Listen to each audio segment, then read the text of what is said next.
23 people died in Colper County, Virginia, between April and September of 1859. All were found with broken necks or crushed windpipes. No witnesses, no sounds of struggle. The local sheriff's office recorded each death as accident or natural causes. Despite the identical nature of the injuries, what the official records never mentioned was that every single victim had one thing in common.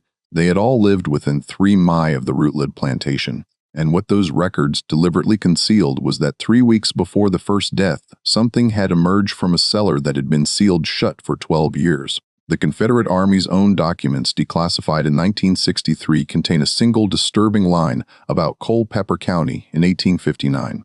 Local situation resolved. Witnesses silenced. Recommend no further investigation. Before we continue with the story of what truly happened at the Rutled plantation, I need to ask you something. This account was buried for over a century, hidden in archives that were never meant to be opened. If stories like this interest you, if you want to hear more cases that were deliberately erased from history, subscribe to this channel and hit that notification bell. And I'm curious, where are you listening from right now? Drop your state or city in the comments. Now let me tell you about a man named Silas and the 12 years that transformed him into something that still haunts Colper County to this day. The story begins not with horror, but with something far more ordinary, and perhaps that's what makes it so disturbing. Colper County in 1847 was a place of rolling hills and tobacco fields, where the Blue Ridge Mountains stood as silent witnesses to the daily routines of plantation life. The county seat, with its population of barely 800 souls, existed in that peculiar southern state of Gentile poverty, where white-columned facades hid homes with leaking roofs and empty pantries. The Rutled plantation sat 5 miles southwest of town, a modest operation by Virginia standards, with only 42 enslaved people working 300 acres of increasingly exhausted soil. Colonel Thaddeus Rutled was a man of particular habits and particular cruelties. At 53, he had never married, living alone in the main house, except for the house servants who moved through the rooms like ghosts. His neighbors in Colper described him as proper and dignified, a man who attended church every Sunday and paid his debts on time. What they didn't see was how his hands shook with rage at the smallest provocation, how his voice could drop to a whisper that was somehow more terrifying than any shout. Silas had been born on the plantation in 1823, and from birth he had been different. His skin held no pigment, appearing almost translucent in certain light. His hair was white as cotton, his eyes a pale gray that seemed to look through people rather than at them. The other enslaved people whispered that he was marked, though whether by God or something else, no one could say. His mother Ruth had died when he was 7, and after that Silas had grown up largely alone, avoided by those who found his appearance unsettling. But Silas had something that made him valuable to Rutled, an almost supernatural ability to work with horses. The most violent stallion would calm under his pale hands. Mares that refused to be bred would accept his presence. By the time he was 24, Silas was the plantation's head groom, a position that granted him small privileges, a private corner in the stable quarters, and occasional trips to town to purchase veterinary supplies. It was on one of these trips in March of 1847 that Silas made his mistake. He had been sent to collect medicine for a horse with colic. The errand took him to the apothecary shop on Main Street, where he encountered a free black woman named Hannah, who worked as a seamstress in the building next door. She was perhaps 30, with intelligent eyes and quick hands that were never still. They spoke for no more than 3 minutes while Silas waited for the apothecary to prepare the medicine. Hannah mentioned that her brother worked on a farm in Pennsylvania. She told Silas that the North was different, that men like him could work for wages, could own property. 3 minutes. That's all it took to plant a seed that would grow into catastrophe. Silas began to plan. He was careful, patient, methodical. He saved scraps of food. He observed the patrol patterns of the night watch. He noted which roads led north and which were most heavily traveled. For 2 months, he prepared, telling no one, keeping his face empty of expression whenever Rutledge or the overseer, a thick-necked man named Virgil Puett, came near. On the night of May 17, 1847, Silas made his attempt. The moon was dark, the spring air heavy with the smell of magnolia and coming rain. He slipped from the stable quarters at 2:12 in the morning, moving through shadows he had memorized. He made it almost 3 miles, following deer trails through the forest that bordered the plantation, his pale skin hidden beneath stolen dark clothes, a small bundle of provisions strapped to his back. The dogs found him at dawn. Poot and 3 other men rode him down like they were hunting a fox. They dragged him back to the plantation behind a horse. his body battered by rocks and roots, his stolen clothes torn to rags. When they threw him at Ruteld's feet, Silas didn't beg, he didn't speak at all. He simply looked up at the colonel with those pale gray eyes, and in that moment, something passed between them. A recognition of mutual hatred so pure it needed no words. What happened next was witnessed by 7 people. Pute, the 3 riders, and 3 house servants were working in the main house. Rutled didn't have Silas whipped. He didn't sell him south, which was the usual punishment for runners. Instead, the colonel stood silent for a long moment, his face becoming very still in the way that those who knew him had learned to fear. "Take him to the root cellar," Rutled said quietly. "Lock the door. No one enters without my permission." The root cellar was located beneath the kitchen house, a separate building that stood 30 feet from the main residence. It was a common feature of plantations, a place to store vegetables and preserved goods in the cool darkness below ground. The entrance was a heavy wooden door set at an angle into the earth, secured by an iron bolt and padlock. Stone steps led down into a chamber approximately 12 foot long, 8 foot wide, and 7 foot high at the center, with a curved ceiling that followed the arch of the supporting stones. They threw Silas down those steps 9 times in the morning of May 18, 1847. The last thing he saw before the door slammed shut was a rectangle of blue sky, and the last sound was the scrape of the bolt sliding home. The cellar had no windows. In summer, the temperature stayed cool around 60 degrees. In winter, it hovered just above freezing. The air was damp, thick with the smell of earth and stone. A small ventilation grate, no bigger than a man's fist, provided just enough air to breathe, but not enough to dispel the constant moisture that beaded on the walls. For the first week, Silas screamed. He beat his fists against the door until they bled. He called out for mercy, for water, for light. The only response was the daily scrape of the bolt, the door opening just wide enough for a tin plate to be shoved through, containing whatever scraps the kitchen had left over. Cornbread soaked in pot liquor, chicken bones with a few bits of meat, sometimes just a handful of raw turnips. A wooden bucket served as his toilet, emptied once every 3 days by whoever drew the short straw among the house servants. By the second week, Silas had stopped screaming. He had begun to understand that no one was coming to release him. This wasn't temporary punishment. This was something else entirely. The darkness was absolute. In that complete absence of light, time became meaningless. Silas couldn't tell if his eyes were open or closed. He would wave his hand in front of his face and see nothing, sense nothing except the movement of air. His albinism, which had always made bright sunlight painful, meant nothing here. In this place, he was no different than anyone else, equally blind, equally trapped. But Silas had something that saved him from immediate madness: routine. He had spent his entire life in rigid routine, the routine of enslaved labor, where every day followed the same pattern from before dawn until after dark. Now in the cellar, he created a new routine. He began to move. At first, it was simply to keep warm, to fight off the damp cold that seeped into his bones. He paced the perimeter of the cellar 12 to 8 feet, 12 to 8 feet, counting his steps, one hand trailing along the stone wall. 47 steps made a complete circuit. He walked circuits until his legs ached. Then he stopped and did what he had seen the young men do in the quarters when they wanted to build strength. He lowered himself to the ground and pushed his body up with his arms over and over until his muscles trembled. Then squats, deep knee bends that made his thighs burn. Then he would stretch, bending and twisting in the darkness, feeling his way through movements that kept his body from seizing up entirely. Days blurred into weeks, weeks into months. The seasons changed above him, but in the cellar everything remained the same: cold, dark, damp. The only variation came in the food: fresh vegetables in summer and fall, dried corn and withered potatoes in winter. Silas marked time by these changes, his only calendar in the endless dark. He stopped speaking entirely after the 3rd month. There was no one to speak to, and he found that even talking to himself felt wrong, as though words were an intrusion in the silence. Instead, he lived inside his own head, replaying memories with perfect clarity. He remembered every horse he had ever trained. He remembered his mother's face, though. She had been dead 17 years. He remembered Hannah's voice telling him about Pennsylvania, a place he would never see. And he remembered Rutled's face in those final moments before the cellar door closed. The isolation did something to Silas's mind, not breaking it, but reshaping it, the way a tree grows around an obstacle. He developed a kind of meditation, a way of existing that required no external stimulation. He could sit motionless for hours, his breathing so slow and shallow that in the darkness he might have been mistaken for dead. During these periods, he wasn't sleeping. He was simply being, existing in a state without thought or emotion, a blank void that matched the void around him. But other times, when the food came, when the bucket was emptied, Silas's mind became very sharp, very focused. He listened. The cellar door was thick wood, but sound traveled. He learned to identify people by their footsteps. Rutled walked with a heavy, deliberate tread.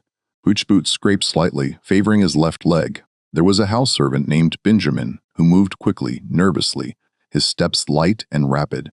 There was a cook, an older woman, whose knees cracked when she climbed down the kitchen house steps. Silas memorized these sounds. He cataloged them. He built a mental map of the world above him, based purely on footsteps and voices that filtered down through the floorboards. He learned the rhythms of the plantation. The early morning when people moved quickly, preparing for the day's work. The midday quiet, the evening bustle, the deep night silence broken only by the occasional patrol. He exercised with increasing precision. His body had initially lost weight, growing lean and hollow, but as the months stretched into years, as he adapted to the meager rations and developed his routine, his body found a new equilibrium. He would never be large. The food was too sparse for that, but what muscle he had became dense and efficient. His movements in the dark became absolutely silent. He learned to place his feet with such care that even he couldn't hear his own footsteps. This wasn't a supernatural skill. It was the result of thousands of hours of practice in total darkness, where any stumble meant crashing into stone walls, where silence became its own form of meditation. His hands developed extraordinary sensitivity. In the darkness, touch became everything. He could identify objects by texture, by weight, by temperature. He knew every irregularity in the stone walls, every crack in the floor. When a rat occasionally found its way into the cellar, Silas could track it by the tiny sounds of its claws on stone, by the whisper of its fur against the floor. The rats became important. At first they had terrified him, their sudden touch in the darkness making him recoil in horror, but eventually Silas came to see them differently. They were living things like him. They could move freely between the cellar and the world above, something he could not do. And sometimes, when he was fast enough, he could catch them. He didn't eat them. The thought revolted him, even as hungry as he sometimes was. But he studied them, the way their bodies moved, how they navigated the darkness with such confidence. He held them gently in his hands, feeling the rapid flutter of their hearts, the delicate structure of their bones before letting them go. From the rats, he learned things about anatomy, about where bodies were strong and where they were fragile. He learned where the neck joined the skull, where just a small amount of pressure could stop breath or break bone. This wasn't conscious study, not at first. It was simply something to occupy his mind, to fill the endless hours of darkness. But over time, over years, this knowledge settled into his bones, became instinctive. By the 5th year, Silas had stopped being entirely human in the conventional sense, not because he had become something supernatural, but because he had adapted to an environment no human was meant to endure. He had become a creature of darkness and silence. His senses recalibrated, his mind restructured around survival in a void. He never forgot why he was there. He never forgot Rutled's face. And in the darkness, with nothing but time and silence, Silas waited. He didn't rage. He didn't despair. He simply waited with the infinite patience of stone for the door to open one final time. Above him, the plantation continued its cycles. Seasons changed. Crops were planted and harvested. Enslaved people were born, grew old, died. The war that everyone said was coming drew closer with each passing year. Tensions between North and South escalated. Politicians in Washington made speeches. Newspapers printed increasingly angry editorials.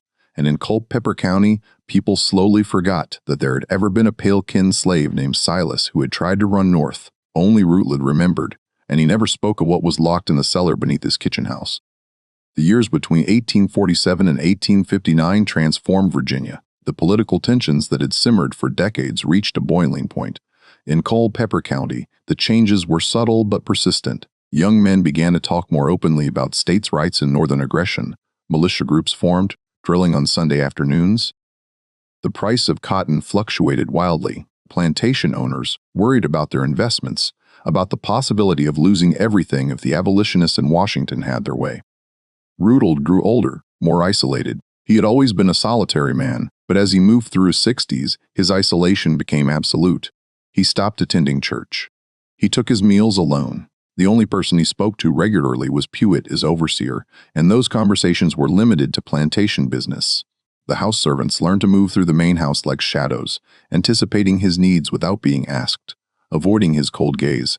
But every 3 days someone had to go down to that cellar. The duty rotated among the house servants, and it was universally dreaded. Not because Silas was violent, he never was, but because of the silence. The person would open the door, push through the food, and sometimes in the darkness they would sense movement. They would hear breathing, slow and measured. But Silas never spoke. He never came to the door. He never begged or pleaded. He simply waited in the darkness. And that silence was more terrifying than any amount of screaming would have been. Benjamin, the house servant with the quick, nervous steps, once told another slave that looking into that cellar was like looking into a grave where something was still alive. The comment spread through the slave quarters, whispered in the darkness of their own cabins. Parents used the cellar as a threat to frighten misbehaving children. Be good or master will put you down there with the ghost man. But the cellar and its occupant remained largely forgotten by the white population of Colper County. Rutled never mentioned it. Pete, who had been present at Silas's imprisonment, knew better than to speak of it. The few other white men who had been there that day had either died or moved away.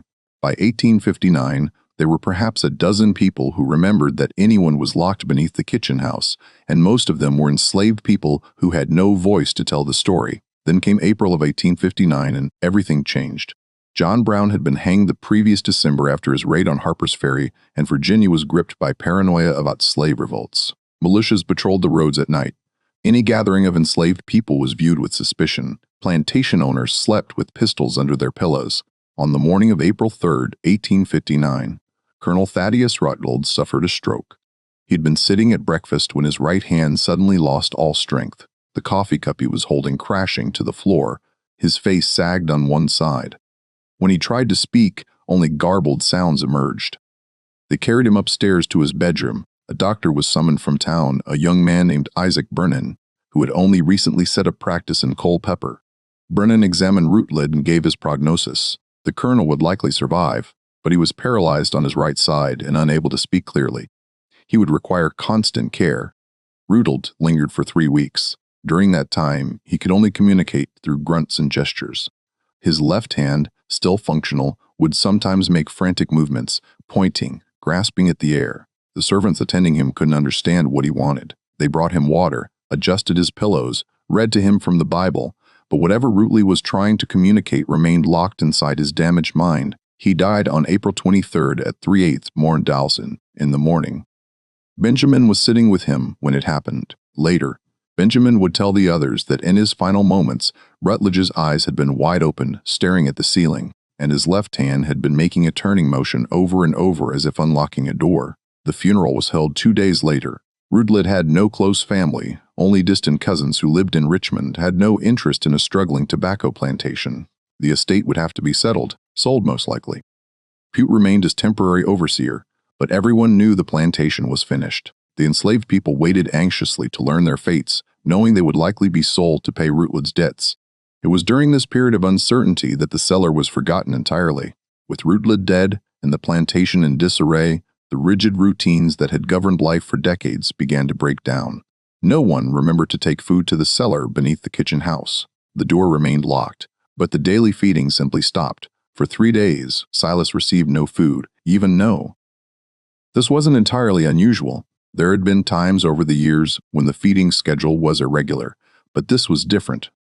On the 4th day, Silas began to understand that something had changed. The sounds above him were wrong. There was too much activity, too many footsteps, too many voices. And then for a full day and night, there was almost nothing. No footsteps, no voices, just an eerie quiet. What Silas couldn't know was that most of the enslaved people had been taken to town, lined up to be assessed by a slave trader who would purchase them and transport them south. Only a skeleton crew remained at the plantation. Pewitt, 2 field hands, and an elderly cook who was too old to fetch much at auction. On the evening of April 28th, 5 days after Rutled's death, one of the field hands, a young man named Thomas, was tasked with checking the kitchen house to see what supplies remained. He wasn't one of the house servants. He had only been working at the Rutled plantation for 8 months, purchased from a farm in Louisa County. He had never been told about the cellar or what it contained. Thomas entered the kitchen house as the sun was setting. The building had an abandoned feel, the fire in the hearth cold, the works bare. He was looking for anything valuable, anything that might be sold or kept. His lamp cast moving shadows across the walls as he searched through cabinets and storage bins. He almost didn't notice the door set into the floor near the back wall, hidden partially behind a shelf unit. The padlock was old, rusted. On impulse, Thomas tried it and found to his surprise that the lock was loose, the mechanism worn through after 12 years of moisture and neglect. With a sharp tug, the lock opened. Thomas lifted the angled door. A smell rose from below. Not quite rot, but something organic and old, the smell of a place that had been sealed away from air and light for too long. He held his lamp over the opening and called down, "Anyone there?" Silence answered him. Thomas hesitated. He should report this to Pruitt, but curiosity and perhaps some buried rebellious instinct made him descend the stone steps into the darkness. His lamp illuminated the space gradually. At first he saw nothing but empty stone and shadows.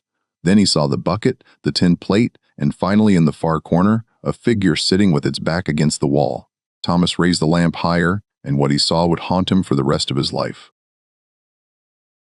The figure was a man, impossibly thin, his skin so pale it seemed to glow slightly in the lamplight. White hair hung to his shoulders.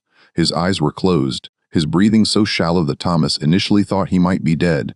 But then those eyes opened, and Thomas saw that they were a pale gray, almost colorless, and they looked at him with perfect clarity and no surprise at all. "My God," Thomas whispered, "how long have you been down here?" The figure didn't answer. It didn't move. It simply looked at Thomas with those terrible, patient eyes. Thomas backed toward the steps, suddenly terrified in a way he couldn't articulate. This wasn't a man. This was something that had been a man once before the darkness had changed him into something else. Thomas ran. He left the lamp, left the door open, and ran through the growing darkness to find Pruitt. When he finally located the overseer in the main house, going through Rutled's papers, the words came out in the jumbled rush. "There's someone in the cellar under the kitchen. I don't know how long he's alive, but he's—" Thomas struggled to find words. "He's wrong. Something's wrong with him." Pruitt's face went very still. He sat down the papers he'd been reading and looked at Thomas for a long moment. "You opened the cellar." "The lock was rusted through. I didn't know. Nobody told me." "Did he come out?" "No, he's just sitting there. I don't think he can." Pruitt moved faster than Thomas expected, grabbing his shotgun from where it leaned against the wall. "Show me," but they returned to the kitchen house together, Pruitt's shotgun ready. The door to the cellar stood open. Thomas's abandoned lamp still burning on the steps, casting a weak light into the space below. Pruitt moved to the edge and looked down. The cellar appeared empty. The tin plate sat in the center of the floor. The bucket was in its corner, but the figure Thomas had seen was gone, as though it had never been there at all. "Where is he?" Pete demanded. "He was right there in the corner. I swear." A sound came from outside, barely audible.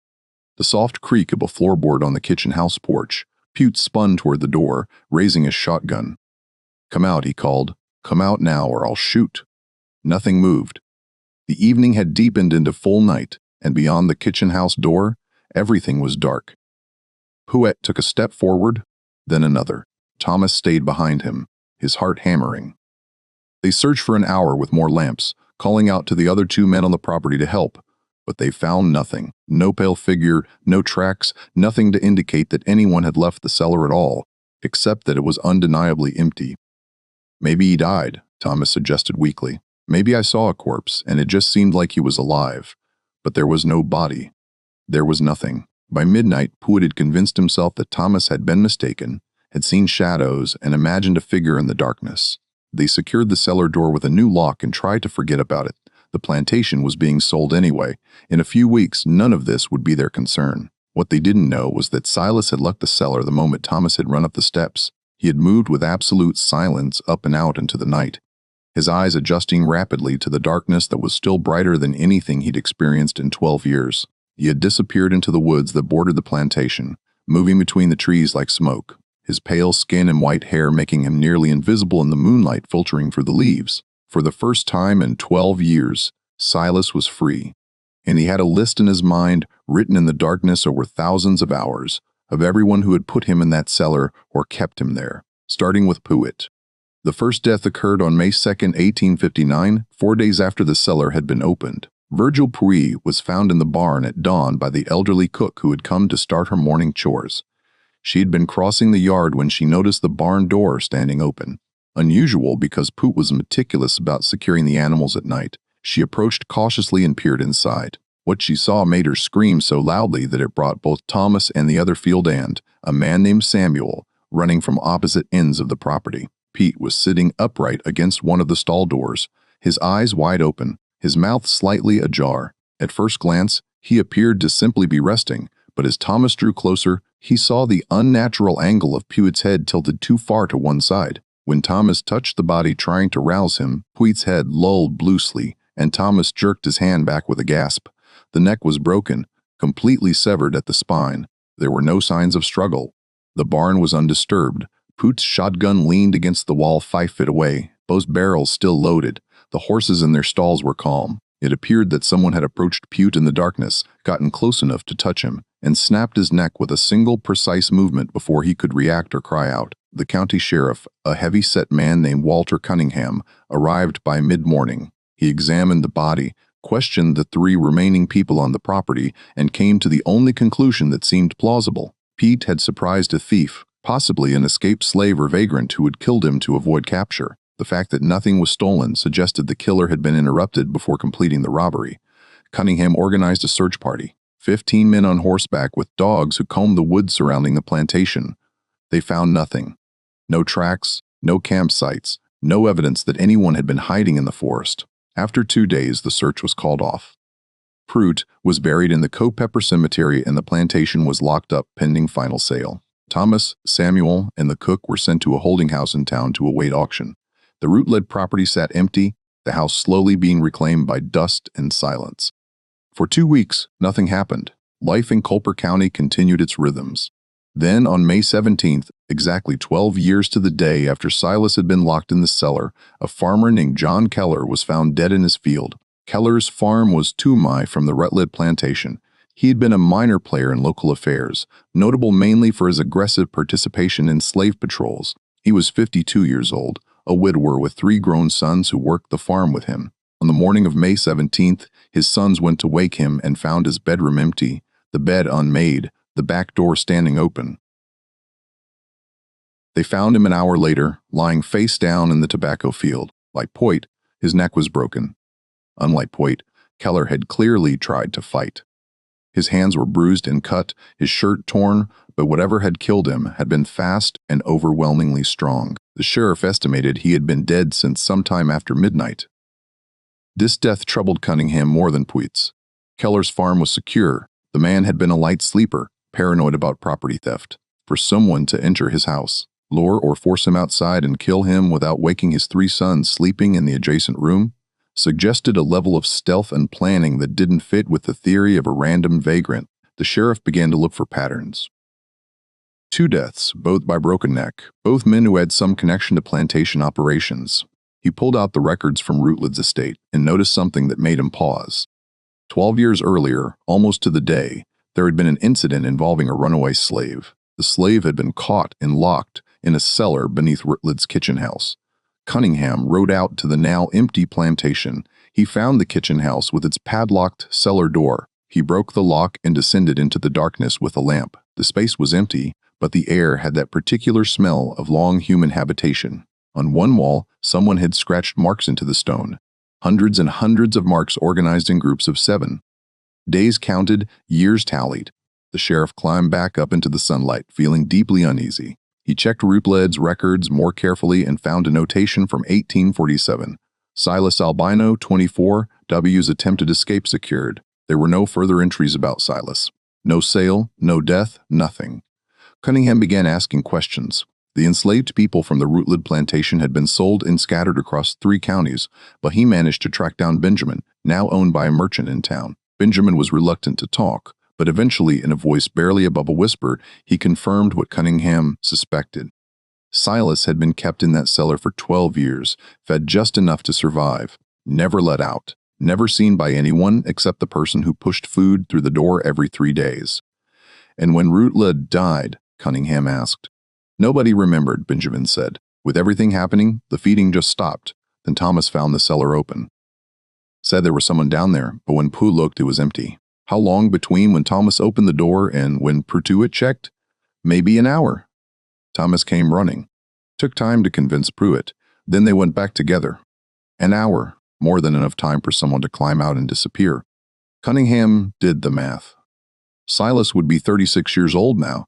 An albino man with white hair and pale skin would be distinctive, memorable, but Cunningham hadn't heard any reports of anyone matching that description. Of course, if the man was moving at night, avoiding roads, staying in the forest, the sheriff put out word to all neighboring counties, wanted for questioning, a male Negro approximately 36 years of age, albino, white hair, pale skin, extremely dangerous. Approach with caution, suspected in 2 murders. 3 days later, another body was found. Marcus Webb, a former slave trader who had retired to a small house on the outskirts of Colper. Webb had been killed in his sleep, suffocated with his own pillow, held over his face with such force that it had broken his nose and cracked his front teeth. The pillow was still there, pressed against his face, held in place by Webb's own folded hands, positioned there by whoever had killed him. This detail disturbed Cunningham more than the violence itself. It suggested a kind of theatrical cruelty, a message being sent. We're coming for you while you sleep. You won't see us, you won't hear us, and you can't stop us. The killings continued through May and into June. Always at night, always sudden. Sometimes a broken neck, sometimes suffocation once a man was found drowned in his own horse trough, held under until he stopped struggling. The victim seemed random at first, but as Cunningham dug deeper, he found connections. Each victim had either worked for the Rutled plantation at some point, had served on slave patrols, or had been involved in the capture of runaways. Someone was working through a list. Someone was exacting very specific revenge, and that someone moved through Colper County like a ghost, invisible, silent, striking without warning, and disappearing without trace. The panic began slowly, then accelerated. Families that lived outside of town started moving in with relatives seeking safety in numbers. Men slept with guns. Patrols were organized, but they found nothing. The killing simply continued, methodical and unstoppable. By July, 19 people were dead. The newspapers had picked up the story. Richmond sent a special investigator, a former Army officer named Captain Edward Hayes, who had experience tracking guerrillas during the conflicts in Bleeding, Kansas. Hayes set up headquarters in Culpeper and began a systematic investigation. He interviewed witnesses, studied the pattern of deaths, and came to a conclusion that he shared with Sheriff Cunningham in private. Whoever is doing this has military-level discipline. They're patient. They're planning each kill carefully, and they're operating with a specific objective. This isn't random violence. This is an execution list. You think it's this, Silas? Cunningham asked. I think it's someone who's been planning this for a very long time, Hayes replied, and I think we're running out of time to stop them. Hayes was right. The deaths had a momentum now, a rhythm that suggested they were building towards something. The question was, what would happen when the killer reached the end of their list? Captain Hayes implemented a strategy that was as much psychological warfare as practical defense. He published notices in the Culpeper Observer and posted them throughout the county, asking anyone who had any connection to the Rutled plantation between 1847 and 1859 to come forward and report to his office for protection. The response was telling. 47 people presented themselves, their faces pale with fear, each one convinced they might be next on the invisible killer list. Hayes organized them into groups, housing them in the town's 3 largest buildings, the courthouse, the Methodist church, and the Masonic Hall. Armed guards were posted at every entrance. No one was allowed to leave after sunset. It was in effect a self-imposed imprisonment designed to keep potential victims safe while drawing the killer out for 5 nights. Nothing happened. The town held its breath. Then, on the morning of July 23rd, one of the guards at the Methodist church was found dead at his post. His neck was broken, his body positioned in his chair in such a way that from a distance he appeared to be sleeping. The killer had walked past him, entered the church, and left again without anyone inside hearing a sound. When Hayes and Cunningham entered the church, they found something that made their blood run cold. Written on the wall in chalk and neat, careful letters was a list of names. 19 names were crossed out. The victims already dead. 28 names remained. And at the top of the list, underlined 3 times, was a name that made Hayes curse under his breath. Benjamin Rutled. Who is that? Cunningham asked. Hayes checked his notes. Rutled's cousin lives in Richmond. He inherited the plantation after Rutled died, then sold it immediately. He's the one who authorized the sale of all the enslaved people. So, he's not here. He's in Richmond. He was in Richmond, Hayes corrected grimly. I'll need to send a telegram immediately. The response came back 3 hours later. Benjamin Rutled had left Richmond 2 days earlier, traveling to Colper to meet with lawyers about some remaining property disputes. He was staying at the Chapman Hotel on Main Street, room 7, second floor. Hayes and Cunningham were in. They burst into the hotel, taking the stairs 2 at a time, the hotel owner shouting protests behind them. Hayes kicked open the door to room 7 and stopped. Benjamin Rutled sat in a chair by the window, looking out at the street below. He was a thin man in his early 40s, wearing an expensive suit that hung loosely on his frame. He didn't turn when they entered. He didn't move at all. Hayes approached slowly. "Mr. Rutled?" No response. Hayes reached out and touched the man's shoulder, and Rutled's body tilted forward, then fell to the floor with a heavy thump. His neck was broken, his spine severed so completely that his head had been hanging on by skin alone. The window was open. A slight breeze moved the curtains. Hayes looked out and saw the alley below, empty except for shadows. On the windowsill, barely visible, were marks in the dust, handprints pale against the dark wood. He climbed up the outside of the building. Hayes said quietly, "Second floor brick wall, no handholds." He climbed it like it was nothing. This death changed everything. The killer wasn't just moving through the county unseen. He was capable of physical feats that seemed impossible. More than that, he had entered a guarded building in the middle of the day, climbed an exterior wall, killed a man in a room on the second floor, and left without anyone seeing him. The panic that had been building in Colper County broke into full hysteria. Families fled to Richmond, to Charlottesville, anywhere that seemed safer than staying. Businesses closed. The county essentially shut down. Of the 47 people who had reported to Hayes for protection, 32 left town entirely, willing to risk the journey rather than wait for death to find them. Hayes knew he was losing control of the situation. He needed to change tactics. Instead of waiting for the killer to strike, he needed to hunt. But how do you hunt someone who moves like smoke and strikes like lightning? The answer came from an unexpected source. Thomas, the young fieldand who had opened the cellar, had been staying in town under Hayes's protection. One evening, as Hayes was reviewing his notes in the courthouse, Thomas approached him hesitantly. "Sir, I've been thinking about something." Hayes looked up. "What is it?" "When I saw him in the cellar, he was just sitting there still as stone. I don't think he was surprised that I opened the door. I think he was waiting like he knew it would open eventually." "What's your point?" "He's patient, sir. More patient than any person I've ever seen. What if that's his strength? He can wait. He can stay still. He can hide in plain sight because he doesn't need to move." Hayes considered this. "You're saying he's here in town, hiding somewhere, waiting for his next opportunity. I'm saying he might be somewhere we've already looked. Somewhere we didn't see him because we didn't know how to look." That night, Hayes organized a different kind of search. Instead of moving quickly through buildings and alleys, his men moved slowly, methodically, checking every shadow, every crawl space, every corner that could conceal a motionless human form. They worked in teams of 4 with lanterns, searching the empty buildings that dotted the town. They found him in the abandoned grist mill on the edge of town, 3 hours after midnight. He was sitting in the rafters 20 feet above the floor, his pale skin and white hair making him nearly invisible against the whitewashed beams. He wasn't hiding exactly. He was simply sitting, watching, waiting. When the lantern light found him, his eyes reflected like an animal's, pale and unblinking. "Silas," Hayes called up, "come down. We need to talk." For a long moment, nothing happened. Then Silas moved, and even expecting it, even watching for it. The men barely saw him move.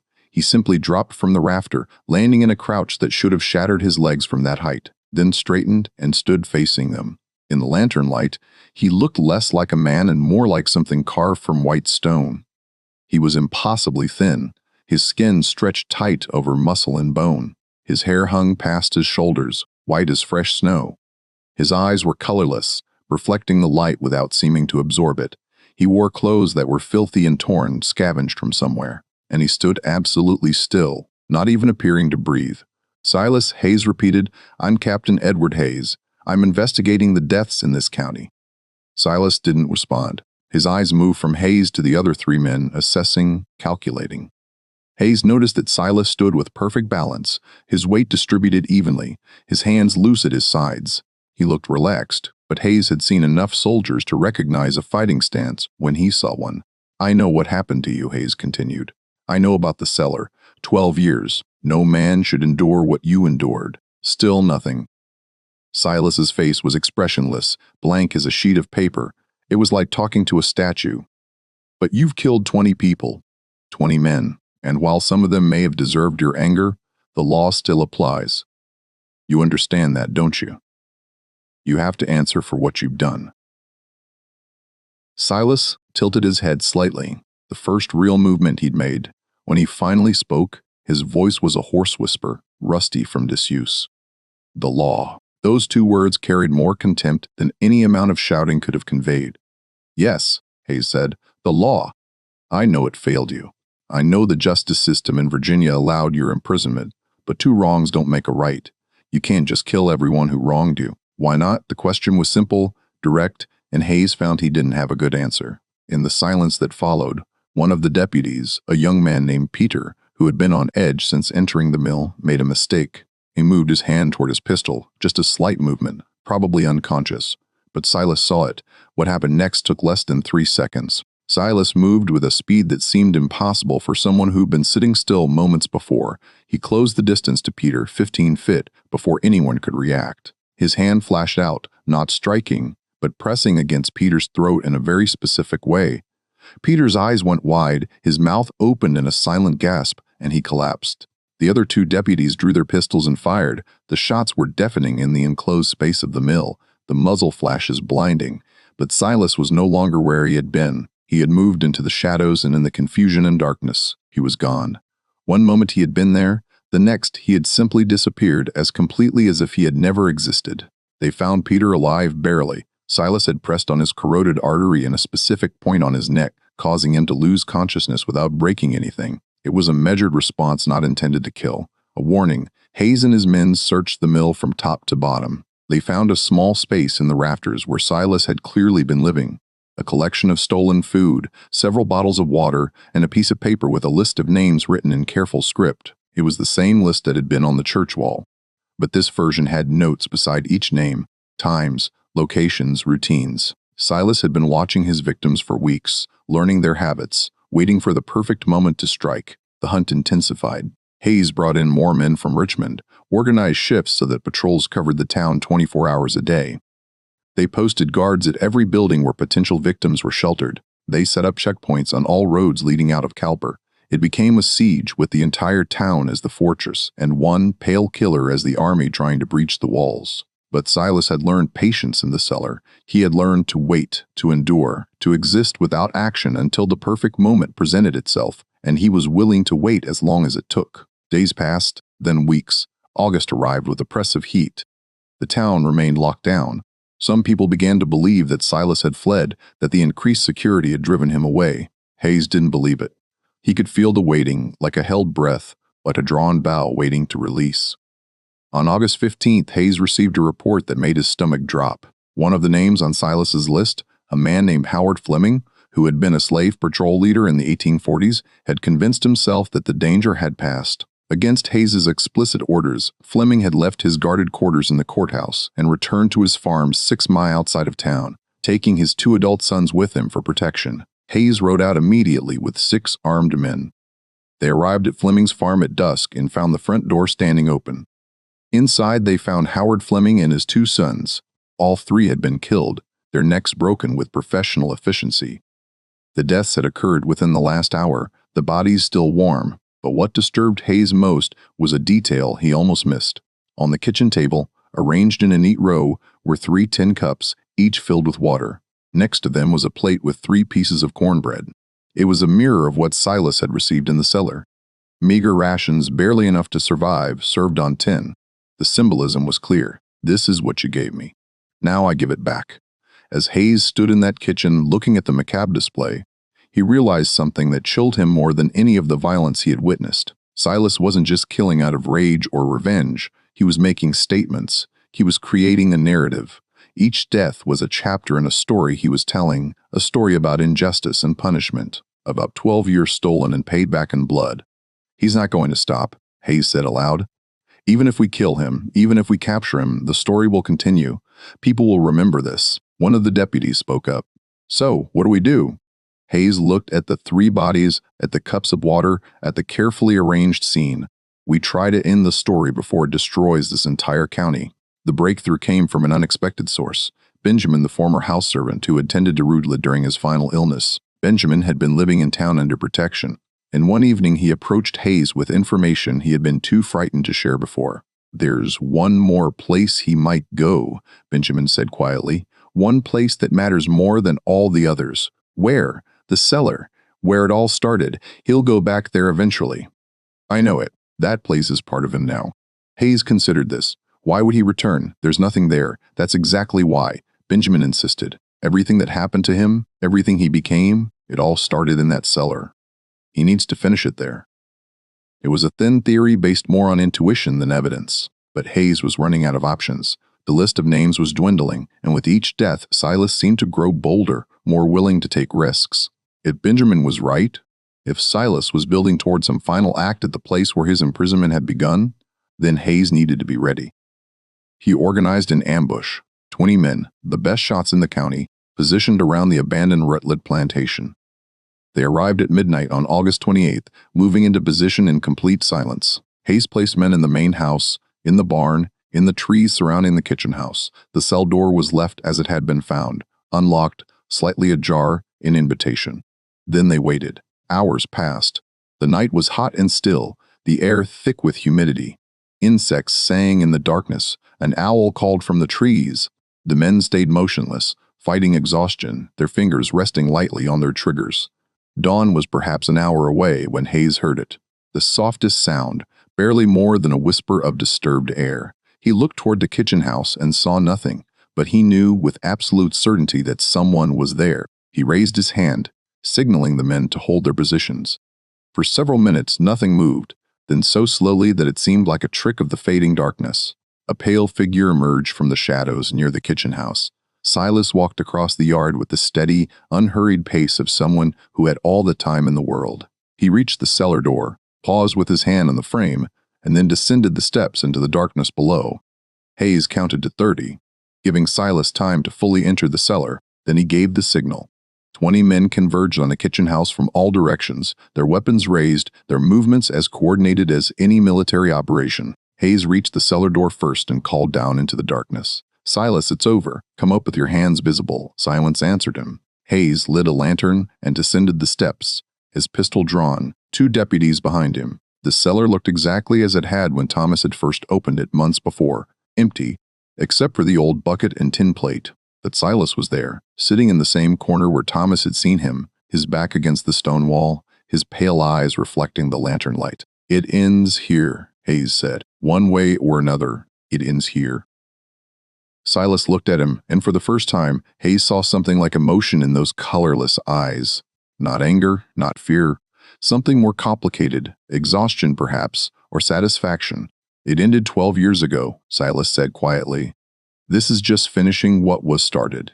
You've killed 23 people. They took 12 years for me, 12 years of darkness. They made me into this." He gestured at himself, at his pale skin and white hair, at the too thin frame that somehow still moved with deadly precision. And now they're surprised when this is what they get, the law.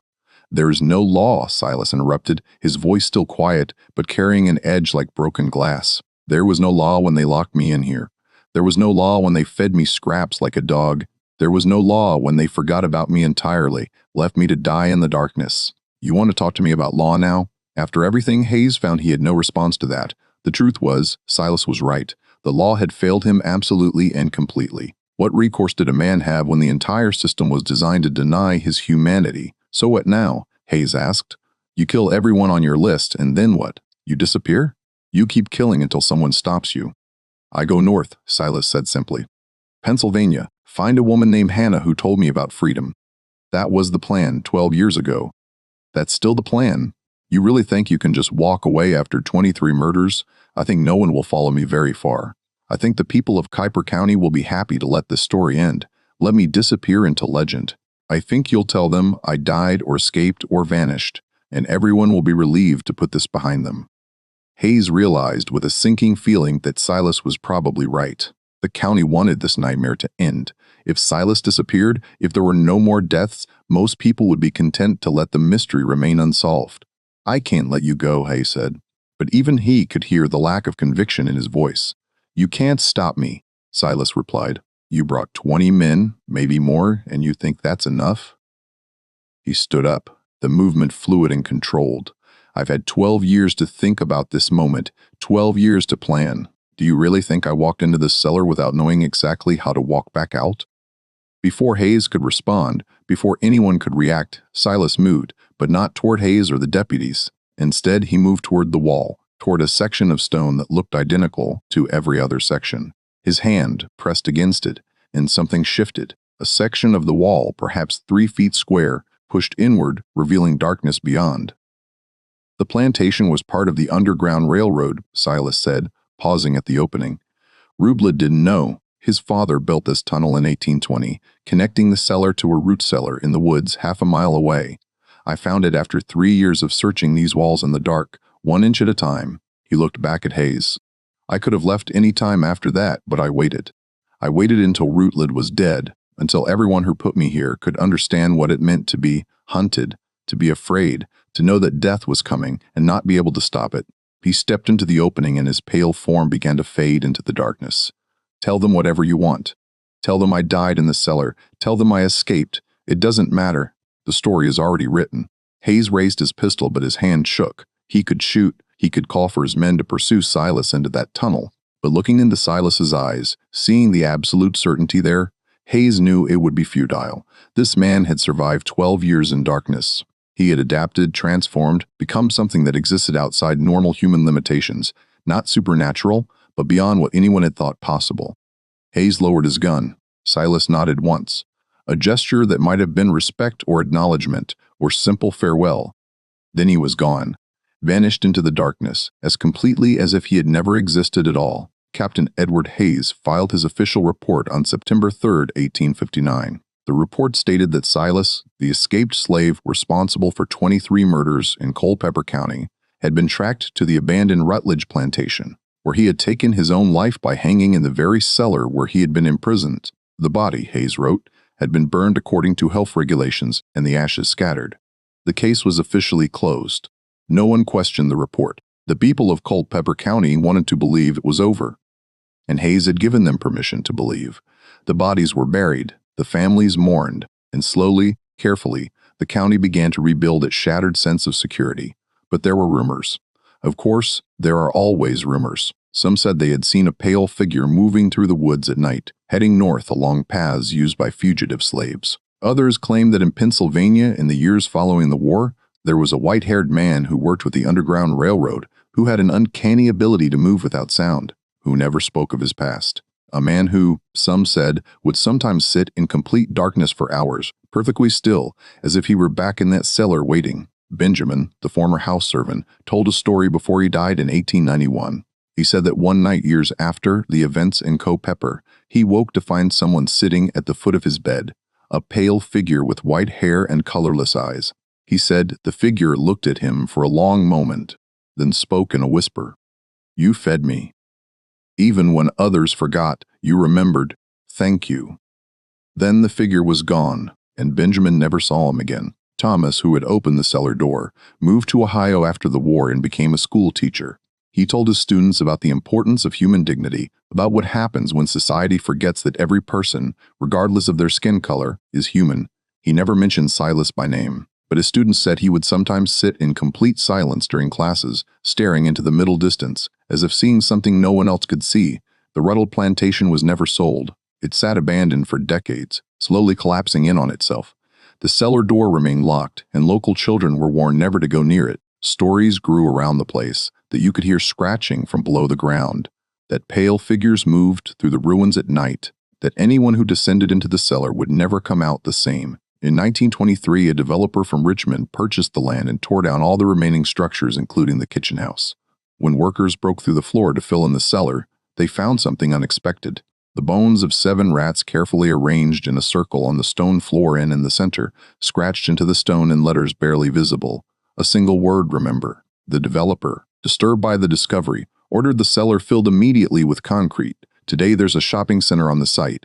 The people who park their cars and buy their groceries have no idea what lies beneath the pavement. The story of Silas has faded into local legend. one of dozens of ghost stories told to frighten children on dark nights. But if you visit Colper County, if you talk to the old families who have lived there for generations, you'll find that some of them still lock their doors at night. Some of them still check the shadows before they go to sleep because they remember the story their grandparents told them about the pale man who spent 12 years in darkness and emerged as something that existed between human and shadow, between man and myth. And sometimes on certain nights when the moon is dark and the air is still, people swear they can feel someone watching from the darkness. Not threatening, not violent, just watching, waiting, patient as stone. A reminder that some stories, no matter how much we want them to end, never really do. They simply wait in the darkness, like Silas did, until someone opens the door and lets them out again. The official records say Silas died in 1859, but records can be wrong. And in the dark places where history forgets to look, where the forgotten and the erased still whisper their truths. Some say he's still out there, still moving north, still searching for the freedom that was promised 12 years too late. What do you think happened to Silas? Did he really die in that cellar, or did he escape to find the freedom he had dreamed of? Leave your thoughts in the comments below. If this story moved you, if it made you think about the darkness that humans can inflict on each other and the strength it takes to survive it, hit that like button and subscribe for more true stories that history tried to bury. Share this video with someone who appreciates deep, unsettling tales about America's hidden past. The next story might be even darker. Until then, remember, sometimes the most terrifying monsters are the ones we create ourselves.